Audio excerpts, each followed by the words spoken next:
அவங்க பரிசுத்தம் அடைஞ்சு கிறிஸ்துவை போல ஆகிறதுக்குள்ள போதனைகள் மோஸ்ட்லி பல இடங்களிலும் இல்லாத ஒரு காலகட்டத்தை நம்ம வாழ்ந்துட்டு இருக்கிறோம். எல்லாருக்கும் இஷ்டமும் அதுதான். என்னை நான் பெரிய பணக்காரன் ஆகும்னு கேட்கறது தான் எல்லாருக்கும் இஷ்டம்.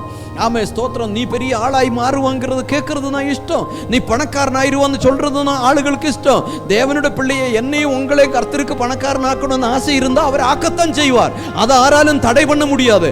வேதம் சொல்லுகிறது, முதலாவது தேவனுடைய ராஜ்யத்தையும் அவருடைய நீதியும் தேடுங்கள், கூட எல்லாம் கொடுக்கப்படும். நம்முடைய வாழ்க்கையை மாற்றுவதற்கு அவர் வல்லவராயிருக்கிறார். நம்முடைய நிலைமை மாற்ற அவர் வல்லவராயிருக்கிறார். எல்லா காலத்தும் நம்ம இந்த கஷ்டத்திலும் பிரயாசமான சூழ்நிலையிலும் வாழணும்னு கர்த்தருக்கு வாஞ்சை இல்ல.